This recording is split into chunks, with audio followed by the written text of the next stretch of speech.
Filmistaan studio, जिसे cinema के इतिहास में उसके योगदान की तुलना में कम याद किया जाता है, हॉलीवुड के स्टूडियो सिस्टम से प्रेरित हिंदी सिनेमा के संगठित स्टूडियो सिस्टम में जब दरारें पड़ीं तो प्रभात फिल्म कंपनी और बॉम्बे टॉकीज जैसे बड़े फिल्म स्टूडियो का पतन हुआ।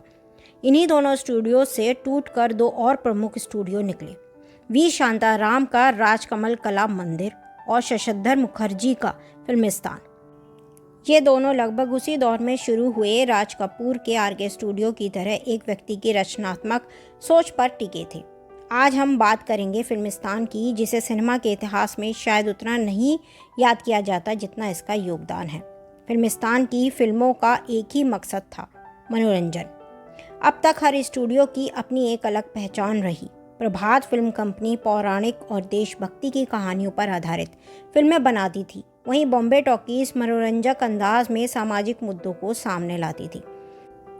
लंबे स्वतंत्रता संग्राम के बाद देश आज़ाद हुआ था और फिल्मों में गांव, समाजवाद और देशभक्ति जैसे विषय ज़्यादा थे, लेकिन फिल्मिस्तान ने इससे अलग राह पकड़ी। उसने हर शैली की फिल्में बनाई, लेकिन हर फिल्म का एक ही उद्देश्य था, मनोरंजन। रोमांस, नाच गाना, स्टाइलिश कपड़े, शहर की कहानियाँ और नए स्टार्स को लॉन्च करना।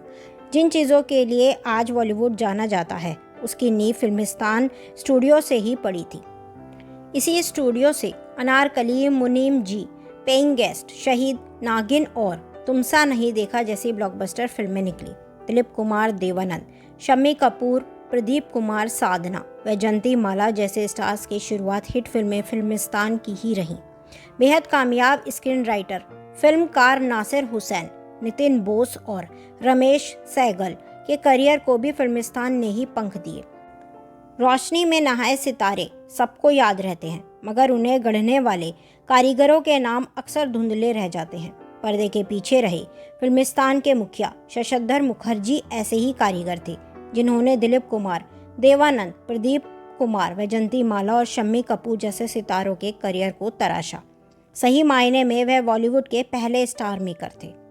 ईयर 1940 में हिमांशु रॉय के निधन के बाद उनकी पत्नी देविका रानी ने बॉम्बे टॉकीज की बागडोर संभाली, लेकिन जल्द ही स्टूडियो में दरारें पड़ने लगी।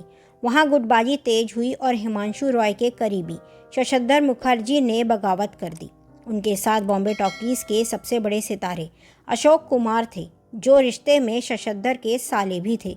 स्टूडियो की सबसे कामयाब फिल्म किस्मत निर्देशित करने वाले ज्ञान मुखर्जी भी उनके साथ हो लिए।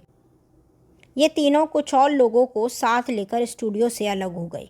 बॉम्बे टॉकीज कभी इस झटके से उबर नहीं पाया और कुछ साल बाद बंद हो गया।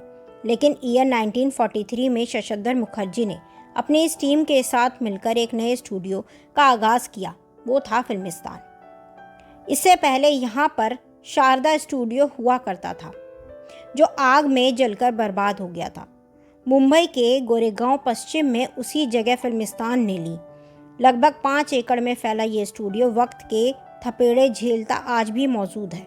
इसमें 7 शूटिंग फ्लोर, एक शिव मंदिर और एक हरा भरा बाग भी है, जिसे आप हज़ारों फिल्मों में देख चुके होंगे। फिल्मिस्तान के मुख्य स्तंभ शशधर मुखर्जी थे, निर्देशक थे ज्ञान मुखर्जी और प्रमुख स्टार अशोक कुमार।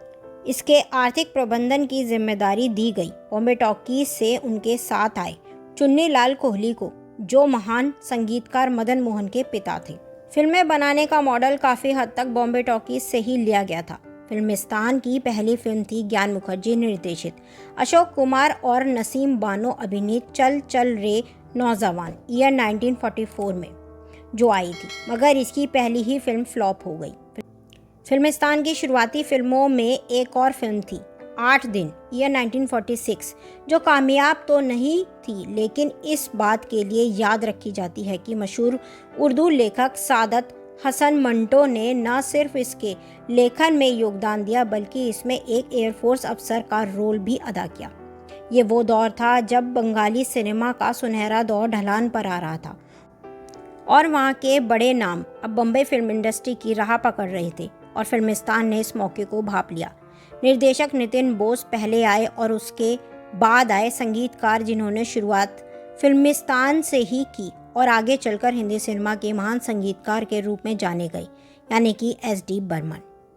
नितिन बोस ने अगली फिल्म निर्देशित की जिसका नाम था मजदूर, लेकिन एस.डी. बर्मन के संगीत वाली फिल्म शिकारी ईयर 1946 बड़ी हिट रही और स्टूडियो चल निकला।